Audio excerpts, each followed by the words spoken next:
Dialectical behavior therapy was created in the 1980s by Marsha Linehan in Seattle, Washington. Today, DBT is taught all over the world. We're two therapists who believe everyone can benefit from Dbt Skills. I'm Kate. I'm Michelle. And this is Dbt and Me. Hello, everyone. Hi, guys. Let's see. I think tonight's, this afternoon's, whatever time of day it is where you are. I don't know why. Every time I mention time on the podcast, Michelle, I always get up in my head about, wait, but people listen at all sorts of different times of day. Do not know why. Anyway, I'm really excited about today's topic because I feel like, especially in the Facebook group, there have been a lot of different Q&A type questions or community questions. Like, this isn't based on one thing, but I'd say broadly the topic comes up understandably often. Yes, very often. So I'm glad that we're finally addressing it. But before we launch in, I want to do I still feel awkward about doing the awesome self-promotion at the beginning. And it's just that the beginning is still awkward. I'm sure I'll get into the groove after a few more times practicing it. So first and foremost, or no particular order, I suppose, patreon.com/DBT and me. We deeply appreciate everybody's support. It really helps the podcast keep going. Same thing for the Etsy shop. So just go to Etsy, search for Dbt and me. We definitely always appreciate any rating and reviews on Apple Podcasts or anywhere else that you're listening to us now. And check out The Couch and the Chair, which is our other podcast. Hear us talk about things that aren't DBT. Not that we don't love DBT, but there is more to the world of psychology, and we delve into much more of it in The Couch and the Chair. But after doing that little teaser, I will say that today's episode is all about DBT and dating. Yes. So we'll introduce them as we go, but we've broadly sort of broken it up into different stages of dating. And we try to find skills that can be applicable to each of them. So with that, Michelle, I'm going to just hand it off to you. Yeah, so like you said, we're basically going to talk through the different stages of dating. But the very first thing when it comes to dating is that getting to know you stage, or like going on a first date. So this can encompass so many things. The getting to know you might happen in real life, or it might happen virtually through an app or a dating website or whatever the different platform might be. But we get questions a lot from people just about, how do I meet people who could be a good match for me? How do I get the ball rolling? When or if do I disclose if I have a mental health diagnosis or that kind of a thing? I think there's just a whole lot that comes up around this first step of dating, which is actually meeting people and getting to go on a first date. That can be really hard and take a lot of time. Absolutely. Yeah. Meeting them and on the first couple of dates. I think like a lot of these skills are applicable even in those first, 2 or 3 dates that you might go on with someone when you're still really feeling it out. Is there even anything here at all? Yes, exactly. That's what this first stage is all about. So we're going to talk about 4 different DBT skills that we think can be helpful when you find yourself in this spot. The first thing, which we have said many times, is that when it comes to using give from the interpersonal effectiveness module, give is a really great go-to skill, whether it's for romantic relationships or platonic relationships or, work relationships. Anytime that you're getting to know anybody for any reason, using give can really help build rapport and help get that connection going with the other person. So just as a refresher, it stands for being gentle, acting interested, validating, and using an easy manner. So when you're doing those 4 things with somebody, the hope is that you are going to be showing this other person basically what the I says, right? That you're interested and you care about what they have to say, and that you're going to create space for them to share. And that's an attractive thing. And I don't just mean like romantically, sexually attractive. Like I mean it more broadly. Like that's just a thing that most people are going to like and want to gravitate towards when you are being that way with them. They're going to be like, hey, I really felt good when I was talking with that person. I'm going to want to talk to them more. And so this is a really good way to get to also know information about people because, yeah, if you're acting interested and you're validating what they're saying, that's going to hopefully keep conversation flowing. So using give is just a great way to help somebody open up to you. And then hopefully, again, they'll like appreciate that experience that they had of talking with you and they'll want more of it. That's the hope. Yeah, it's kind of magnetic a little bit, right? Yeah, it is. I don't think I've ever had it where even if somebody hasn't been doing it thinking of give from DBT, like whenever I've had that experience with someone, when they've been gentle, interested, validating, and yeah, using an easy manner, as DBT puts it, when they've just like really been authentically themselves. Oh yeah, it feels so good. And afterwards I'm like, oh yeah, that person's great because they did this with me, even if they weren't intending to use a DBT skill. It feels really great to be on the receiving end of absolutely. Give. So the next skill is one, I don't know, we can perhaps say ideally you may not have to use, but there's a lot of different situations I would think of in, well, back up. The skill is stop. There we go. But I don't know. I think we often think of stop as being a skill that shows up in like contentious situations or because of some, you know, like this sort of, I don't know, not necessarily aggressive, but like there has to be some sort of conflict, right? And like stop is a way of like getting out of what's coming up for you in that sort of interpersonal conflict space. But there's also so many different reasons that we might become emotionally kind of overwhelmed, right? In that initial process, be that because of anxiety, you know, maybe someone says something or they inadvertently trip and fall headfirst into one of our triggers, you know, through no fault of their own, right? There can be all sorts of things that can go on in those early stages of dating where it might be a good idea to stop, right? Take a step back, you know, breathe a little, have some mindfulness, and then, you know, proceed as you want to when you're more, I don't know, resettled, right? A little bit more in control of yourself, a little bit more in your wise mind than in your emotion mind, right? And then you can re-engage with the situation, ideally more effectively, more comfortably, and more successfully, right? So that's what I think of with stop. I do think there can be this perception that, well, if that person's a good, nice person, then I shouldn't ever need to use this, right? Like, nah, stuff can come up anyway, right? There's a lot of different things that can cause us to get, you know, flooded. And it doesn't necessarily have to be anything intentionally done by anybody else, anything maliciously done by anybody else. Some shit's just hard. Yeah. And you need a breather. Yeah, totally. And it's really great that you're talking about how stop is not just used when things are already going badly. Like, okay, I'm in the thick of it. Now I have to use stop to reset. That's how, yeah, we stereotypically think about it. But I think it could be really great to use stop the moment that you sense, hey, I maybe not showing up in the way that I want to. Or, you know, you could have tons of outside stressors and then you're going on this date with someone and you're realizing from the beginning, this person hasn't done anything. But from the beginning, you're like, my mind is really elsewhere. I'm feeling distracted, you know, or whatever it is. I'm still feeling frustrated about this thing from earlier in my day. And it's impacting how I am here on this date. Yep. Let me use stop before things get really bad. Yeah, before things get really bad and I'm feeling my emotions at like an 8, 9, or 10 and then I'm super flooded. I want to use stop when I'm at like a 2, 3, or 4 so that I can reset very early. The stop can be great for that. Absolutely.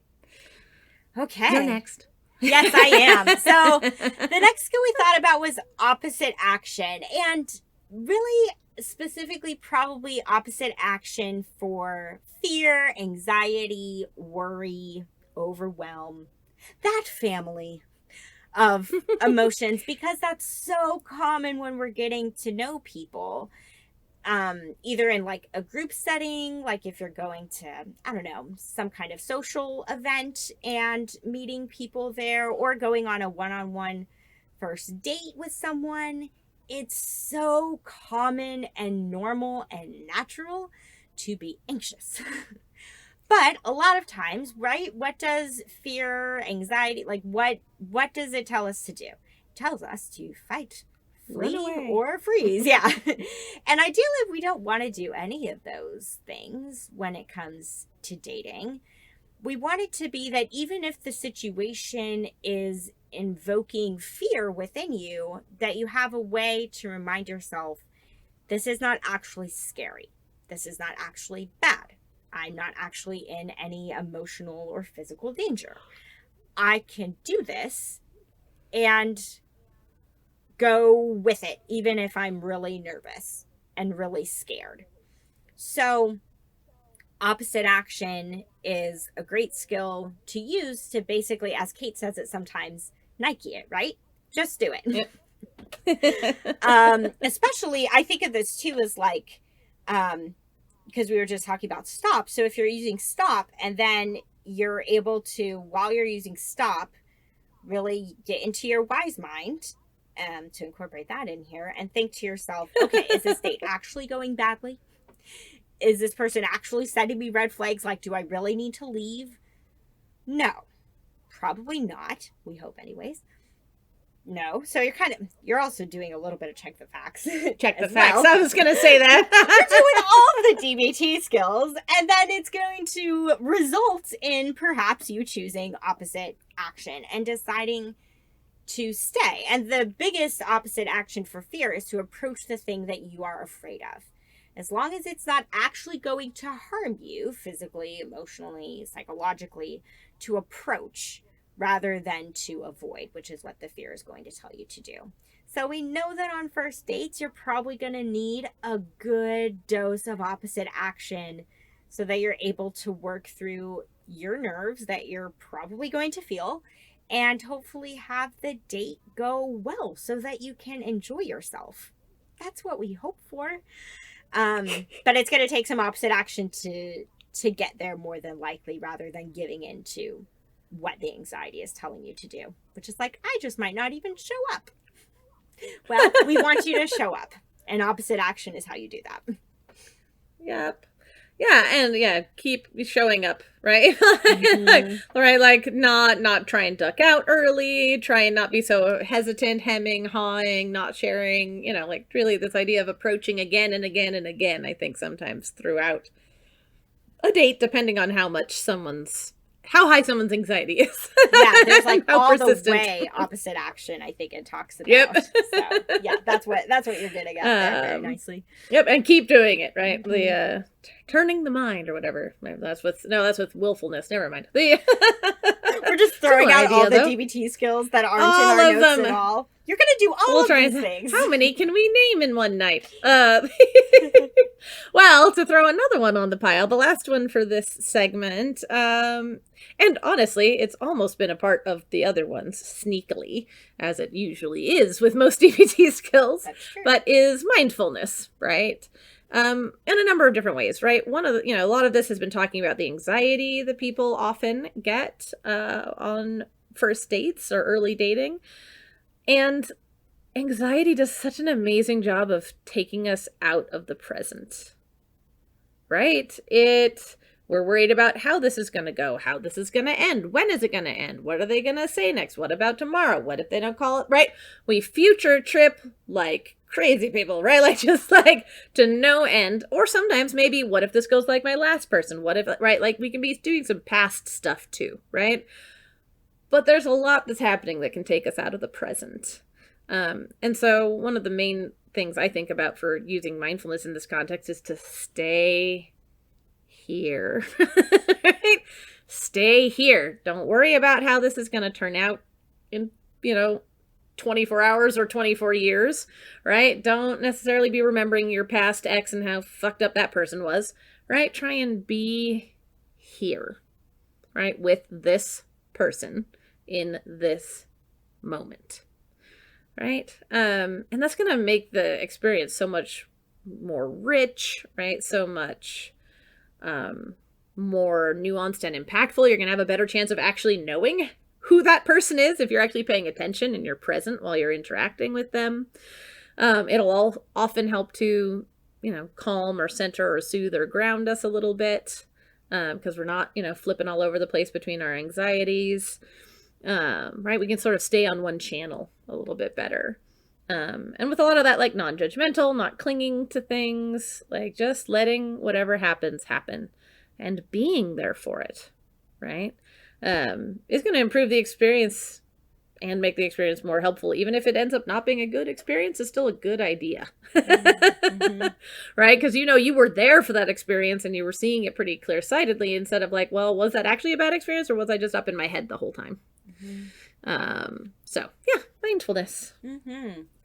One thing that because this is work that I do a lot with clients, I focus in with people a lot on relationship issues and challenges that come with dating and being in relationships and all of that. And one of the things that I tell people a lot when it comes to going on first dates is people go in a lot with a checklist in their head. They're evaluating the person they're on the date with. Do they check this box? Do they have this quality?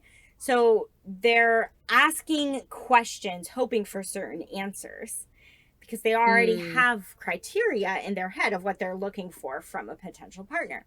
This is super normal. But what I tell people a lot is focus less on especially, right, this is your first date.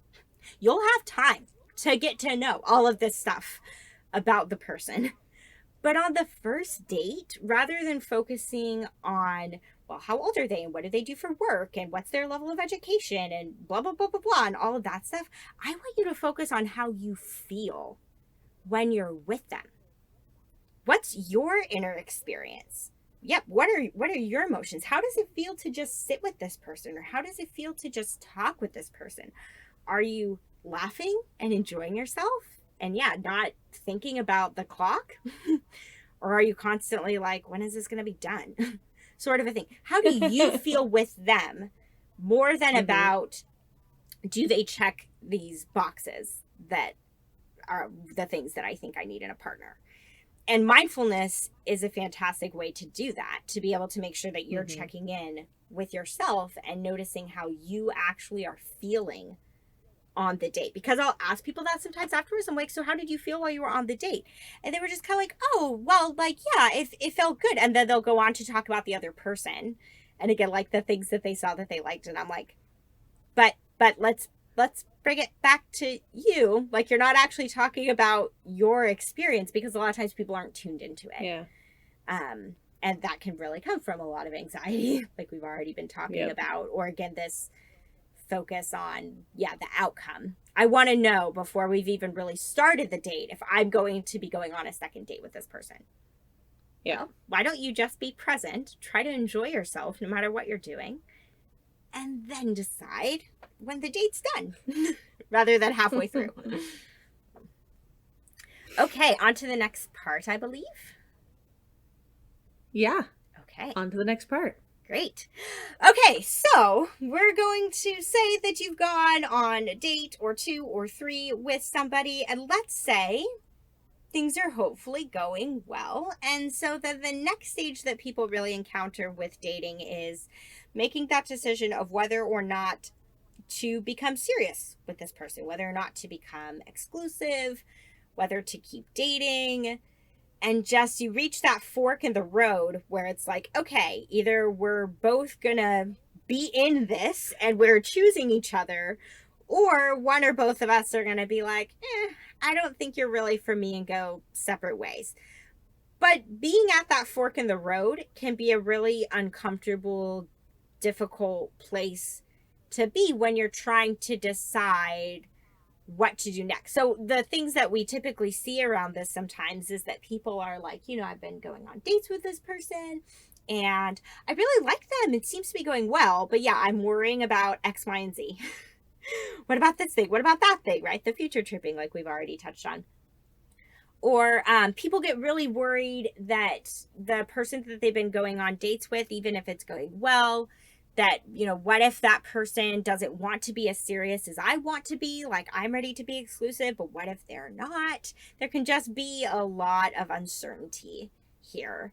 And so we want to talk about 3 skills for this section for what may be able to help when you find yourself in that spot, that dilemma. The first thing I thought about was pros and cons, which we say this sometimes about pros and cons. You know, it was designed for problem behaviors. Yes, we do not always use it as intended. We allow some wiggle room there for what it can be used for. So, yes, you know, DBT pros and cons, the way that this could look when you're in this position is looking at, okay, what are the pros of continuing to date this person? What are the cons of continuing to date this person? What are the pros of not dating them? What are the cons of not dating them? And to make that 2x2 grid and fill in the blanks. Kind of like what I was actually just talking about when Kate was mentioning mindfulness, and I was tacking on how I really bring that in it with the clients that I work with. Here as well, it can be really easy to think criteria. It can be really easy to think, well, a pro of dating this person is that they, I don't know, I'm trying to think of an example off the top of my head. I don't know. They have a stable job. Okay, like that's not a bad pro. That's not wrong. That's an attractive quality. But also, like, when it comes to the two of you together, not just them as an individual, not just the pros and cons of this individual, but the two of you together, what are the pros that you see for when you've spent time with them? So, like, a pro might be, which I kind of touched on this already too, as an example, like, they make me laugh. There we go. You know, we have a lot of shared interests. We have similar values, right? These could be potential pros. So really thinking of the two of you as a unit and what that looks like, rather than just, these are the things I like about this person, these are the things I don't like about this person. You can certainly think about potential areas of conflict, right? Like a con might be, well, you know, we have different levels of messiness or that kind of a thing, right? One of us is messy, one of us is really clean. Oh, okay, like that could be a potential area of conflict. But taking some time to create a pros and cons list, because what I actually really like about the pros and cons skill, I think sometimes, ironically, it can make things tougher to decide. Like, oh, well, now that I've laid this all out, now I'm even more confused. Like, it can sometimes have that outcome. But just to even do the thinking through of these things, even if it doesn't give you an immediate, clear answer of what your next step is, I think can be really helpful. And also, I think a lot of times when people do pros and cons, there's typically 1 or 2 things at least that they write down that land with them differently.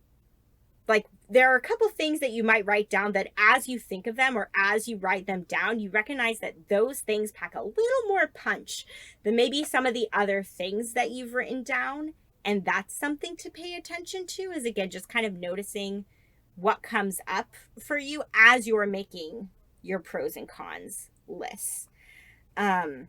That may give you your answer more rather than what you actually have written down, is noticing how it feels for you as you're writing certain things down in the different sections of it.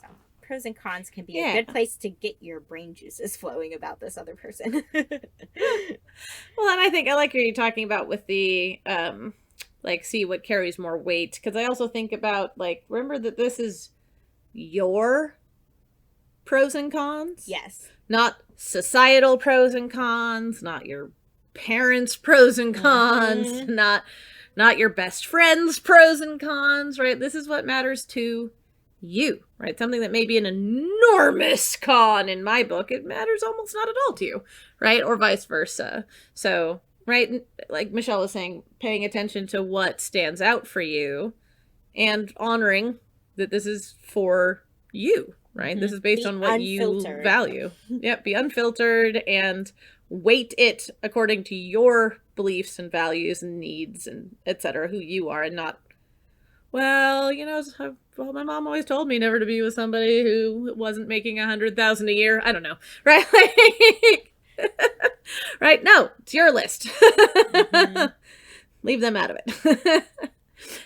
So the next skill, which is funny because I think we ended up talking about this in the first grouping as well, inadvertently, right? But it's check the facts, right? And this is a similar purpose. Well, I suppose to an extent, all of these have a similar purpose because they're for that same task of determining, right, whether we keep going with this or not. But check the facts, I think, is great because it really tries to peel away the, how do I say, like the layer of pure emotion, right? If you guys have, if anybody listening has listened to enough of the podcast, I think that DBT shits on emotion mind more than is fair.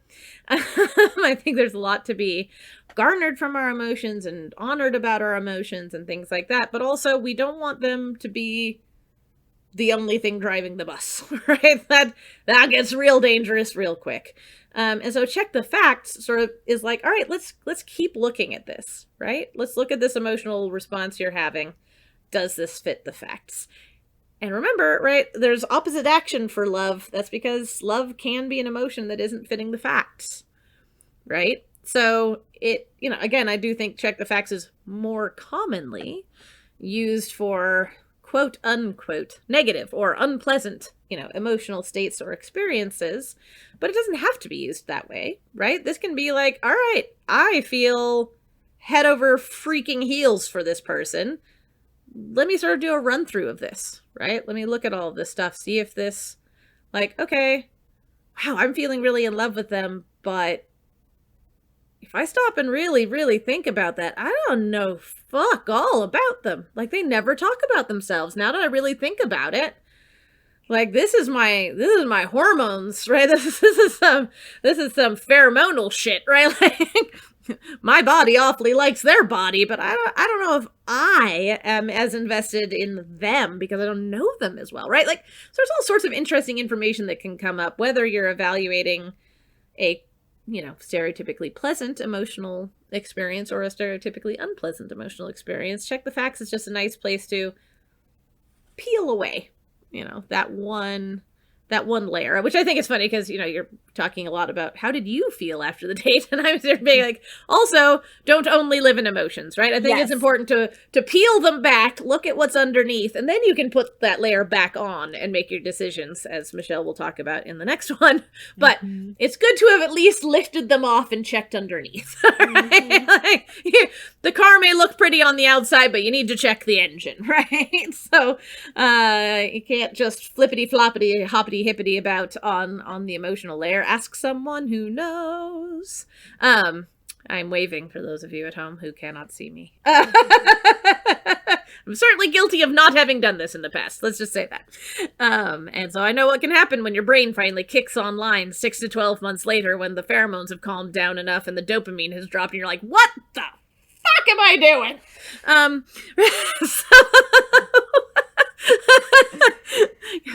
Let me highly recommend. I'm sorry. I swear I won't go too far afield, Michelle, but I still think it's one of the most hilarious things ever. That, like, neurochemically, falling in love is not particularly different than getting addicted to cocaine.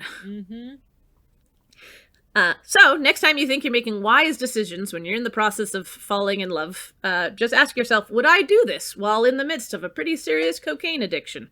And if the answer is no, don't make that decision right now. It's a bad decision. Don't do that.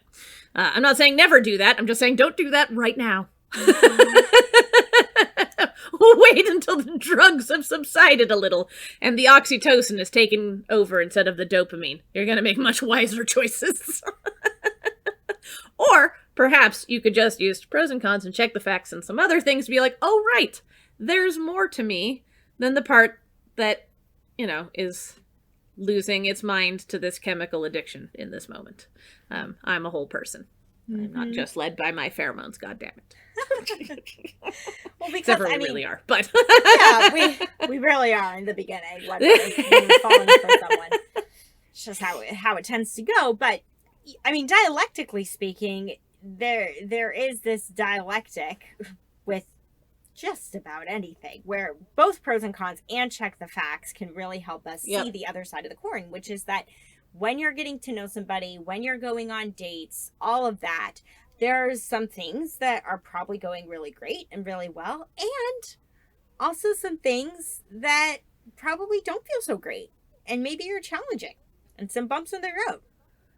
There's probably both. And it's just kind of asking you to look at where maybe the bumps in the road. If up until this point you're like, nothing is wrong, this person is perfect. Well, nobody is. So let's just pump the brakes. Yeah, use some pros and cons, use some check the facts, and just try to be a little more objective to see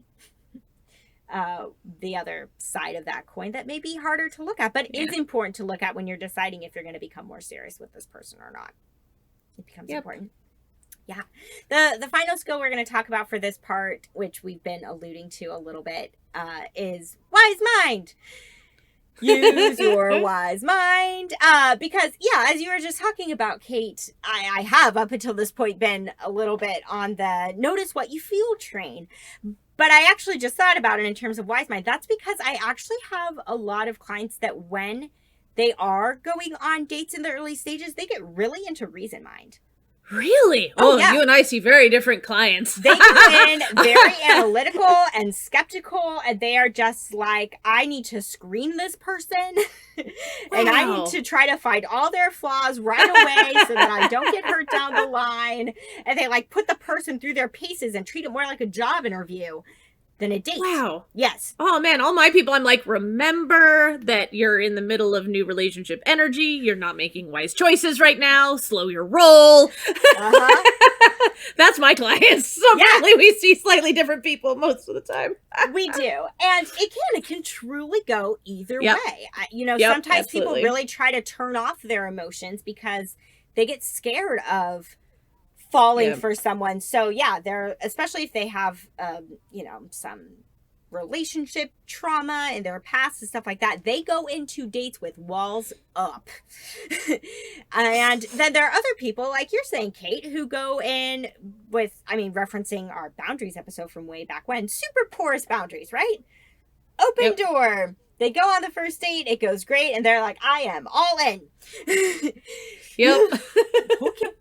So it would be important to know which way you lean a little more, and regardless of which way you tend to go, wise mind is going to be your friend. Try to bring in a little more of the other side. So if you are a little more analytical when you're on dates, try to get in touch with your emotions. If you are all emotion mind on dates, try to bring in a little more of the reason mind so that you are trying to see things ever so slightly objectively instead of just pure subjectivity when you're getting to know somebody and adrift in all of the feelings that arise early on most of the time. So being able to tap into your wise mind can be really helpful. I'm going to backtrack ever so slightly because I just thought of this. We already talked about 4 different skills for when you're getting to know somebody, but I think actually wise mind could be really helpful too before you go on that first date also. Just to get you a little centered and to make sure that you're going in just in it's kind of an overused word with wise mind, but in a balanced place, right? Being that middle ground with boundaries, of not having boundaries that are too rigid or too porous, but having boundaries. Oh, I can't think of it off the top of my head. I think that just flexible. Flexible or healthy or something like that. I don't remember, but finding the middle place there is going to be really important, and wise mind can help you do that. So it can help in the really early stages, but it's also super helpful here, which is why we're talking about it more in this segment when you're at this fork in the road decision making time of a relationship, because you want to really make sure you're considering both. And, it's a nice skill to end on for this, because doing pros and cons and doing check the facts, when you're doing both of those things, it's hopefully helping you get into a wise mind. Well, hopefully what I mean to say is that you're using your wise mind while you're doing those things. That's what I wanted to get at there. Bring your wise mind along when you're doing pros and cons and when you're checking the facts. Sound advice.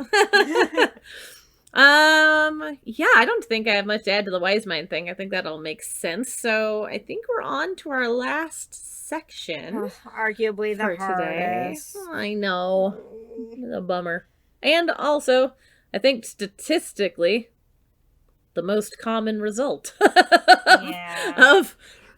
of dating relationships is that it doesn't work out, sadly. Or maybe gladly. Maybe thank goodnessly. I don't know, right? Like there's all sorts of ways that relationships end, but a lot of them do, right? So these are skills that are helpful when it doesn't work out, and especially if they are if the person you're pursuing is the one who ends it with you. So these are helpful with rejection. I think, in fact, I'll admit, Michelle did most of the notes for today, and I think she meant these just to be for if you're rejected, or mostly to be with if you're rejected.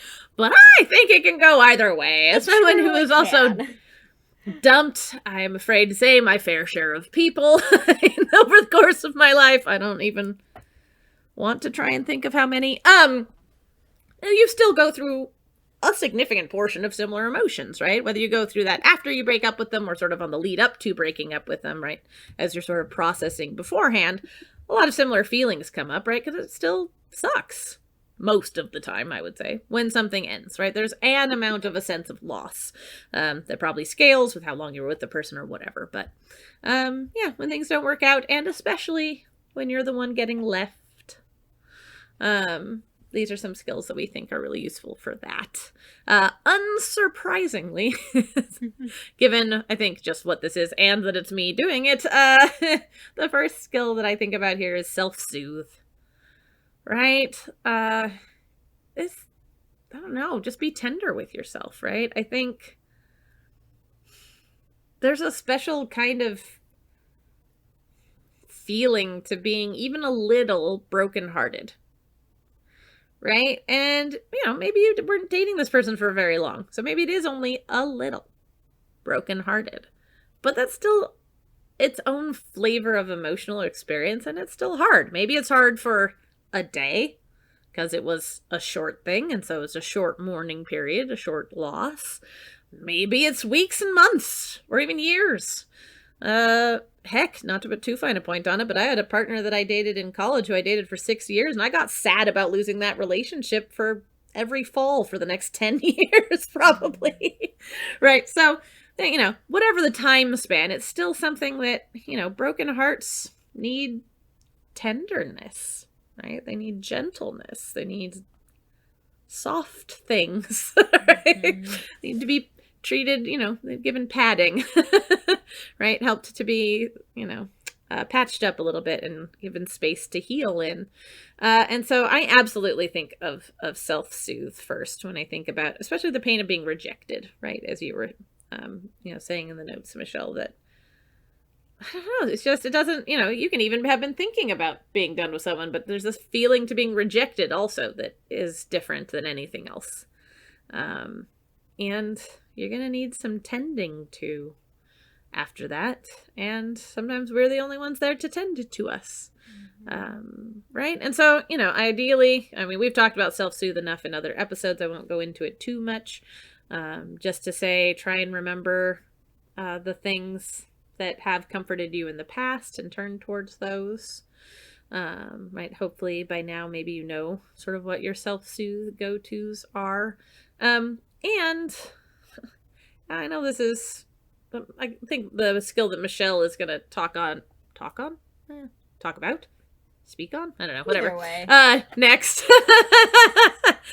Goes into more of the thought aspect of this, but I also want to say that self-soothing physically isn't going to be nearly as helpful or productive of a skill if you're shitting on yourself mentally. So try at least to join up that compassion that you're showing your physical body with compassion for yourself mentally and emotionally as well. It might not do nothing to be really nice to your body while you're being a dick to yourself mentally, but it's certainly going to do a whole lot less, right? So, not technically a DBT skill in here, but just saying along with the self-soothe, try and pair some self-compassion.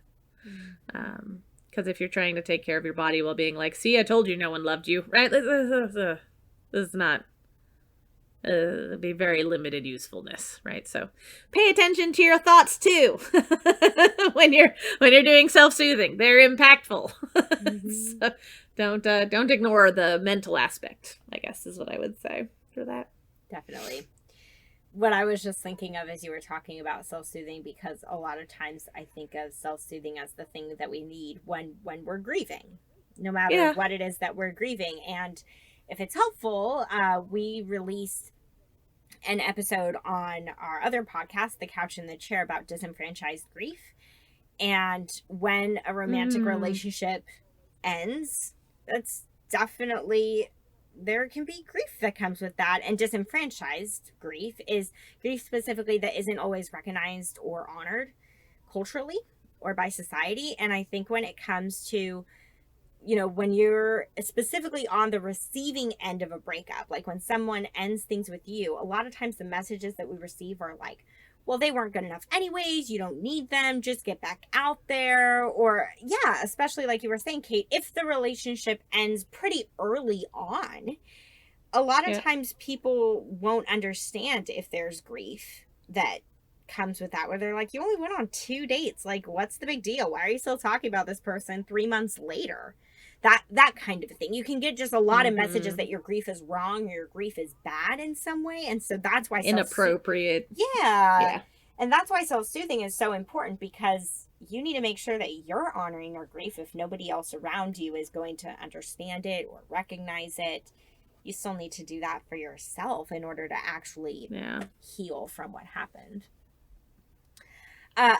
I also realized before I talk about the things that I'm going to discuss next is that all of what we're talking about here in this part, it's all distress tolerance, which makes a lot of sense, I just realized, because, distress tolerance is all about dealing with stress when a lot of times the stressor is something that's outside of your control.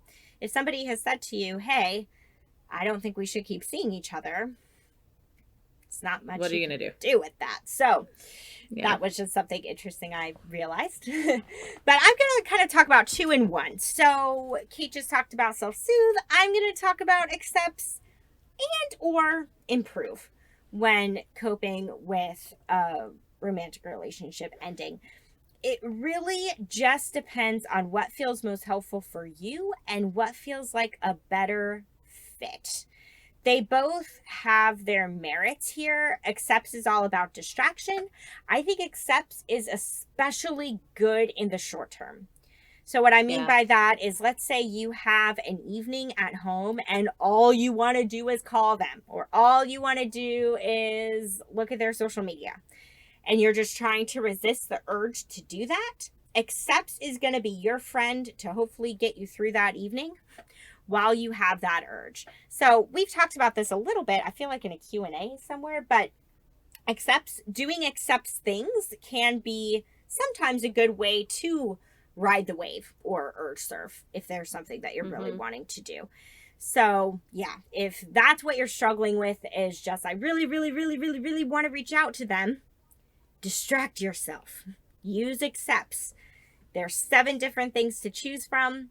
Pick and choose, and really make sure that you're giving each thing the time that it requires. Don't just do one for 5 minutes and think that that's going to call it good. Nope. You might need to do it a little bit longer. You might need to do it for 30 minutes. You might need to do it for 3 hours, kind of a thing. We don't want you to be doing accepts all the time, but we hope that it's there for you to help you get through whatever urge you may have related to this breakup that ultimately wouldn't serve you. So accepts can be really good for that.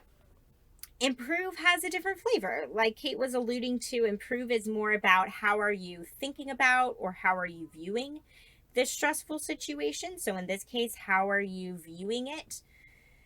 with this person ending things with you. So the M stands for meaning, right? So what kind of meaning are you perhaps making from this? The E stands for encouragement. What things can you say that might encourage you through this situation? P is for prayer. So if it would be helpful to turn to some kind of higher power to help you weather this storm as you're dealing with these big emotions around, them turning you down and that kind of a thing. Improve, I view as maybe being a little more helpful, just big picture wise. So even if you're not having a lot of immediate urges around trying to, connect with this person or ruminating about them and just thinking of them all the time and that kind of a thing.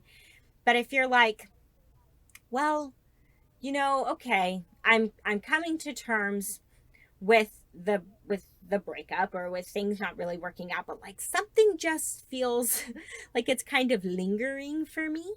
Improve, I think, can offer some really great options of ways to take care of yourself if something just feels like it's hanging on, to help you tap into it on a bit of a deeper level for what you may need. So both can be helpful. Do one, do both, whatever fits best for you. Kate and I have said this before. She likes accept more. I like improve more. So whatever you like more can just be really helpful in the aftermath of, trying to wrap your head around the fact that things aren't going to be going further with this person. I like that you said wrap your head around, because I think that's really what my whole next skill is. You get the whammy. Wrapping your head around it, right? And that's radical acceptance, right? This is what this is. And what it is over, right? It doesn't have to be happy making. It doesn't have to be pretty. It doesn't have to be okay with you. But it is what it is. And as much as, we were talking, and I think would continue to talk, to say, like, yeah, take the time you need to take to grieve, right? This isn't like a move on now kind of thing. But it is you don't even start the process of getting to move on, however long that process is going to take for you. You don't even start that process until you accept that it's actually over, right? Until you're like, well, maybe if I do this thing, I can win them back. Or maybe, right? Like if you're like, I don't know, right? Again, I've been the one to end more of my relationships, but I know there are a lot of this idea of like, maybe I can get it back some way or another. Maybe I can get this relationship to restart. And or it's done, quote unquote, but you're still behaving almost like you're in that relationship, right? You're still maybe bugging them or reaching out to them a lot, or maybe you're stalking them on social media a bunch. Maybe you're still really attached, right? You like intellectually, you understand that the relationship is over, but you're still clinging, right? You're still holding on in some respects to that relationship. And not, starting the process of letting go. And so, it's the whammy. It's the hard one. I think Michelle and I consistently believe this is the most difficult skill in all of DBT. So definitely something more easily said than done, but it's the place the healing process starts. In those cases, right? I guess this also all depends on how hard this is hitting you, right? I think almost maybe in order, right? Self-soothe may be enough if it's sort of like well, that's a bummer, right? Like at the lowest end, I don't think you'd need anything past self-soothe. If it's more intense, self-soothe, and also maybe I need to keep my brain off of it. I keep going back there too much, right? I need to go through these urges, whatever. And if you just like, nope, right? I can't, I'm fighting reality still in one way or another. Because this was a really, really, really big loss and I don't feel able to accept it, to internalize it, to really be present to it. Then I think radical acceptance is the key, is the place to head. Not easy, but good, right? Good and healthy and the path down which potential other relationships lie, down which other forms of happiness lie, right? There's a lot of nice things down the radical acceptance road. It's just shit to start. Yeah. So, yeah, I don't know if you have any more to add about radical acceptance. It's always one of those ones that's like big, but not a lot to say, without re-explaining the skill, right? Totally. Like, it's like, this is where you're going to heal. I was thinking actually while you were talking about how there might be different things to radically accept with a relationship ending. So sometimes when somebody, again, if we're specifically thinking about being on the receiving end of a breakup, somebody coming to you and saying, I don't see this working out between us, there really are two big umbrella categories for why.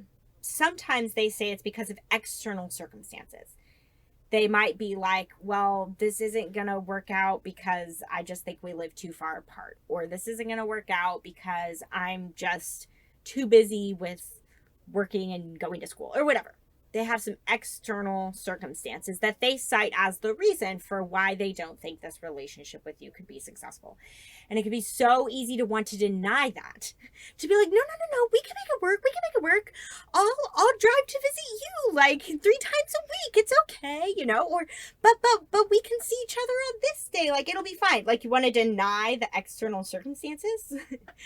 Or the other side of that is that sometimes, depending on what may be going on, or how, hopefully with kindness, but how honest they might be, they may say it's something about you for why I don't think we're going to be compatible, right? And a lot of times people don't give a reason. So this would probably only be if you ask, would you find this out? But if you do find out that they're ending things with you because, I don't know, maybe they're like, I'm just not super physically attracted to you, or I don't really think our values line up in this way, or whatever it is. They say it's something about you for why they're ending things. That can also be really hard to accept. And sometimes people can do these mental gymnastics of like, okay, then I'll change.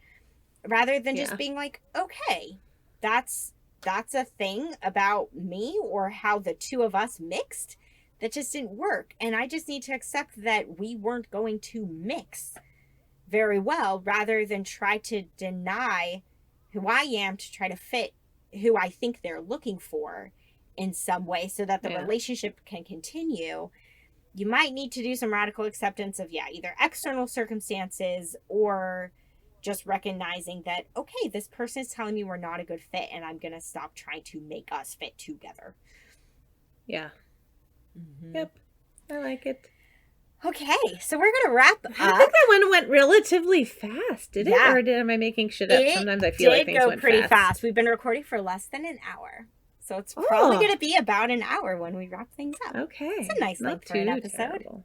Yeah, not too terrible. Not too short, not too long. So one of the things that Kate and I talked about, I believe the last episode we recorded, because this would be the first time we're doing it, is that we need a little bit of transition between ending the episode and then doing the closing moment. And since we've moved around when we're doing self-promotion to the beginning of the episode now instead of at the end, we decided that to take its place, we're each just going to name either like something that we're taking away from what we shared in the episode, or if there was a favorite moment that we had, or something of that nature, something that stood out to us, because we are constantly amazed and surprised at how much more there is to learn or realize about DBT all the time. So I'm going to start, and then Kate's going to share before she does the closing moment. For me, I think the thing that stood out was realizing how different people approach those first dates. When you were saying, when you're like, my clients are like all in emotion mind, and I'm like, oh, my people that I tend to work with are much more in reason mind. I hadn't conceptualized it that way, of how depending on how you might approach those first dates, you're going to need to bring in a little more of the other, because I catch myself all the time coaching people, like, be more in touch with your emotions, be more in touch with your emotions. It's not a job interview. Like, actually have fun. Don't just And you're talking about checklists. I'm like, people have checklists? Yeah. Don't just be scanning for red flags from the get-go, right? Like, those are the types of things that I'm talking about a lot with people. But when you shared what you tend to talk about with people, and I was like, oh, that's so true, that there are plenty of people who just dive in both feet, and I have a lot of people who don't even want to go in the water. But viewing that through, like, looking at it with Wise Mind as a framework, that was really interesting to me, and I hadn't ever thought about it that way before. No, I like that a lot. And it's funny because I think I sort of opened this door for the part that I'm maybe taking with me, but you really sort of latched on and summed it up nicely, I think, is like conceiving of choosing to use stop so much earlier in the process. Oh. Right? Of like, nah, it doesn't have to be once shit is shitty. Right? Like, it doesn't have to be like, stuff was in the toilet, so I walked away. Right? It can be like, oh, like, I'm noticing things. Which, by the way, like, pairs really wonderfully with that mindfulness, which I think we probably said at the time, right? But like, if you're being mindful of yourself, you're much more likely to catch when you're at that, starting point of something maybe starting to go a little sideways for you emotionally. And yeah, I don't know. I don't always think about it. I think I too fall into the trap, I don't know, of thinking of it as only once things are already bad. Yeah, stop is for emergencies. Yes, exactly. Yeah, stop is for emergencies. Either things have already just solidly in the bad, or like, I don't know, my parents just asked that question. I don't know what that question is, but you're like, and I had to duck out because things were about to hit the, shit was hitting the fan or something, whatever. And so, yeah, I don't know. That's probably the part that's sticking with me for like maybe the next time I teach the skill, right? Is to remember that it doesn't have to be an oh shit handle, right? It doesn't have to be an e-brake on a situation. There are other places that it can be inserted, that it can be useful. So nice. Yeah, I think that was it. Okay, that did feel a little bit better. We'll still fine tune it, but that's easier than just like, done with the skill, next. Now I wish we had been doing that all along for all the episodes. Oh, well, I'm sure we'll have plenty of ones to do it this way. We will, moving forward. All right, so, yeah, closing moment. Get comfy. Whatever that means for you tonight. Yeah, sitting, standing, laying down. Whatever feels good and right in your body. And if you're safe and feel comfortable doing so, I invite you to go ahead and close your eyes. As per usual, we're going to start by just tuning into our breath. You don't have to breathe any more slowly or any more deeply than you are naturally. It's just about tuning in, focusing in, really paying attention to the rhythms and the sensations of our breath, and letting them welcome us into our bodies and into the present moment.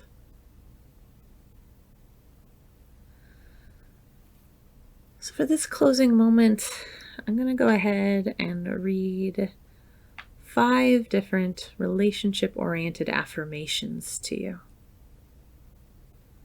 I'm going to go through the list 2 or 3 times, nice and slowly. And I invite you to, aloud or just in your own head, go ahead and repeat each of these affirmations to yourself after I say each one. And do your best to feel as though they are coming from yourself, right? Take them in, absorb them, and have them be your own as much as possible. I deserve to feel safe in my relationship. I deserve a partner who treats me with respect. I deserve a partner who honors my boundaries.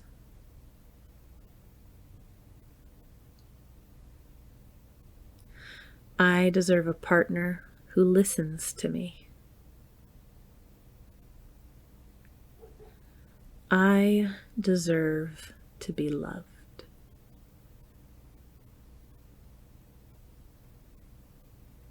I deserve to feel safe in my relationship.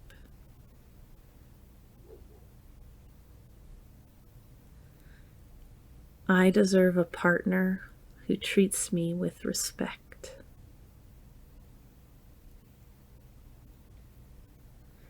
I deserve a partner who honors my boundaries.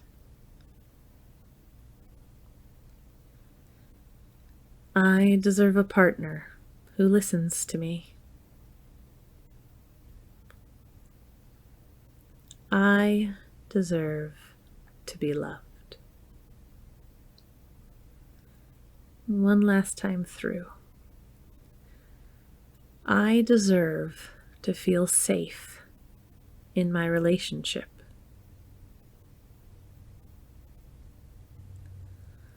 I deserve a partner who treats me with respect.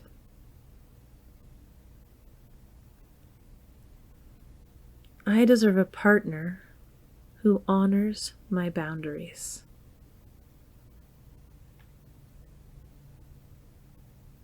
I deserve a partner who listens to me. I deserve to be loved. And try and just hold on to whatever feelings that may have brought up for you, just at least long enough to notice. And also maybe keep these affirmations in your back pocket to be used as needed. But for now, go ahead and take a couple slow, deep breaths. Do whatever feels good to you to come back into your body, maybe some gentle stretches. And whenever you feel ready, you can go ahead and open your eyes. Thanks so much, everyone. Thanks, everybody. To learn more about us and the Dbt skills we're teaching each week, join our Facebook group. Simply log in to your Facebook profile